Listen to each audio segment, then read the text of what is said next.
The macaroni cheese was good.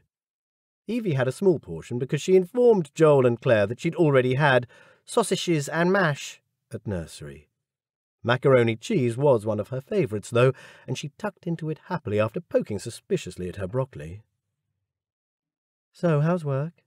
Claire asked Joel. He paused between mouthfuls to answer her. "Not bad. Busy as usual. Inspectors looming on the horizon as always. But at least I feel like I know what I'm doing this year, with 1 year of teaching under my belt." "You don't look quite as exhausted as you did this time last year." Claire studied him. "Yeah, well, last year I was like death warmed up by now." He mock-grimaced at the recollection of how stressed he'd been by the end of his first couple of months of teaching. "I think I slept 12 hours a day during half-term, apart from the nights I had this one." He glanced at Evie, whose bright eyes met his, knowing she was being talked about, but not quite following the pace and complexity of the adult conversation. "What about you, anyway?" He turned back to Claire. "How's uni?"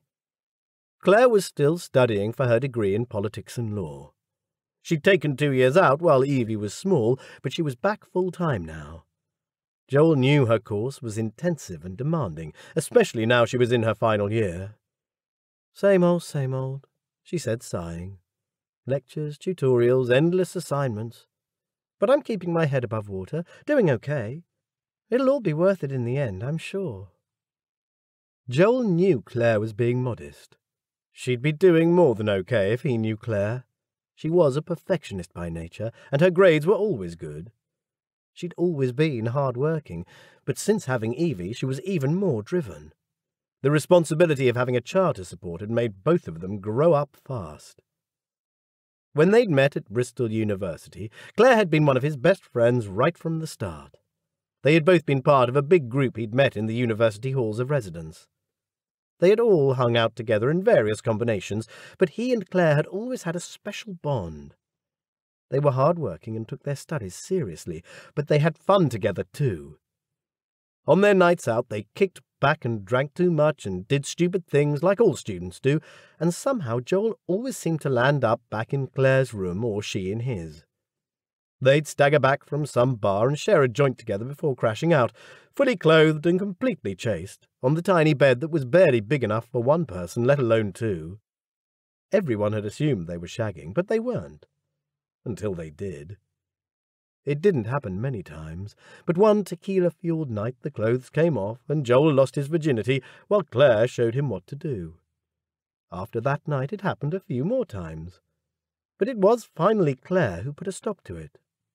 "I know your heart's not really in it," she'd told him one night in his room after they'd been fooling around, snogging and groping but not going any further.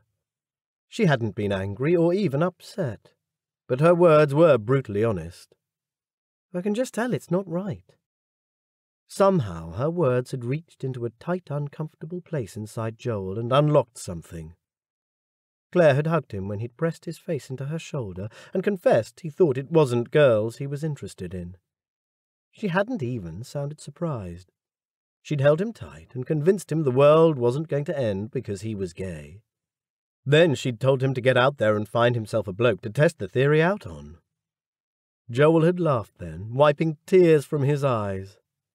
He had known their friendship was safe. 6 weeks later, Claire found her missing period wasn't due to stress. That time it was Joel who'd held Claire while she cried and raged about stupid bloody condoms that don't fucking work.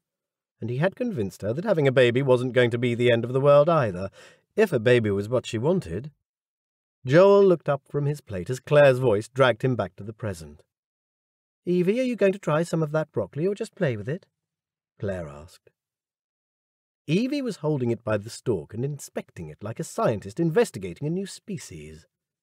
"It's a little tree," she stated. "A broccoli tree." "Yes," Joel chipped in. "And they're yummy and good for you, so you need to have a little bit. You've eaten it lots of times before." Evie glanced between the faces of her parents and obviously decided it wasn't worth arguing about. They were both pretty firm with her when it came to trying a bite of foods that weren't on her safe list. She nibbled, her face thoughtful. "It's okay," she said doubtfully. "But only the leaves."